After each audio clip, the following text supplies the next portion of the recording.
মাত্র 2 টুকরো গরুর মাংস দিয়ে কাঁঠালের বিচির সাথে দারুণ স্বাদের লোভনীয় একটি ভর্তা। কাঁঠালের বিচি তো এমনিতেই পুষ্টিকর।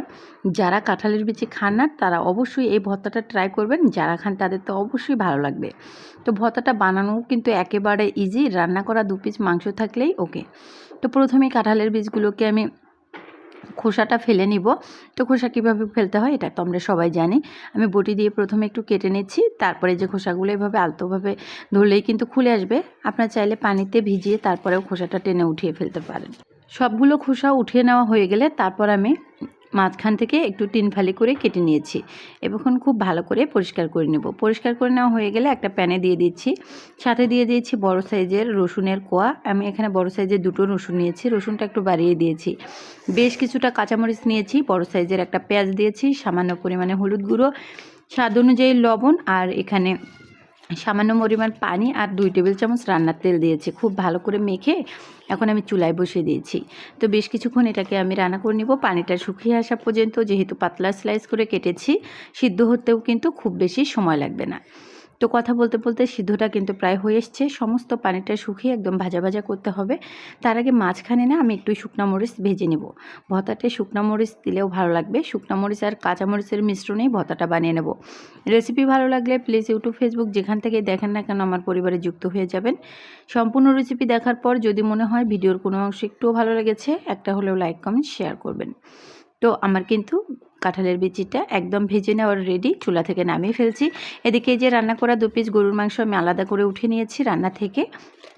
তারপর প্রথমেই শুকনা মরিচটা যে ভেজে রেখেছিলাম সেটাকে আমি এখন ম্যাশ করে নিব। তার আগে মাংস দুটোকে একটু ম্যাশ করে নিচ্ছি। কাঁঠালের বিচির ভর্তাটা কিন্তু বিভিন্নভাবে তৈরি করা দেয়। এটা মাছ দিয়েও খাওয়া যায়, তবে মাংস দিয়ে না আলাদা একটা টেস্ট আছে, খুব ভালো লাগে খেতে।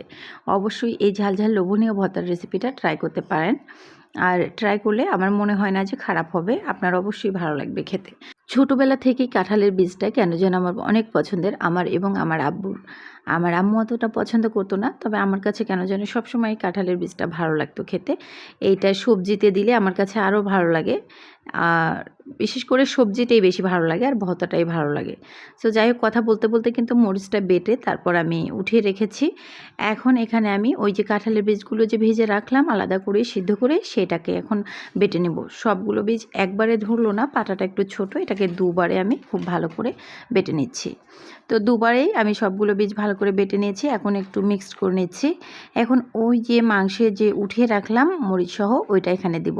দিয়ে এবার আলতো করে একটু এটাকেও ম্যাশ করে নিচ্ছি। ম্যাশ করে নেওয়া হয়ে গেলে সব কিছু আমি মিক্সড করে নেব।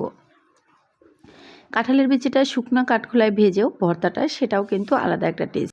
গ্রামের মানুষরা এই কাঁঠালের সময়টা যখন আসে তখন কিন্তু ওইভাবেই বেশি বানায়, কারণ ওইভাবে বেশি করে ভেজে নিলে দেখা যায় বাচ্চারা থেকে বড় মানুষ সবাই খালি মুখেও খেতে পারে। তো এইভাবে কিন্তু কমই বানায়।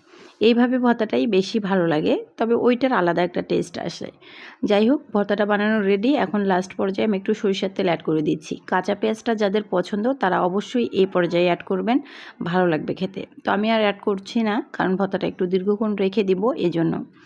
তো গরম ভাতের সাথে এরকম ঝাল ঝাল লোভনীয় ভর্তা হলে আর কি লাগে বলেন তো। মাত্র 2 টুকরো মাংস দিয়েই কিন্তু ভর্তাটা হয়ে যাচ্ছে। তো আমি কিন্তু সার্ভ করে দেখিয়ে দিচ্ছি। রেসিপিটা দেখার জন্য সবাইকে অসংখ্য ধন্যবাদ। ভালো থাকবেন, সুস্থ থাকবেন, দেখা হবে পরবর্তী ভিডিও।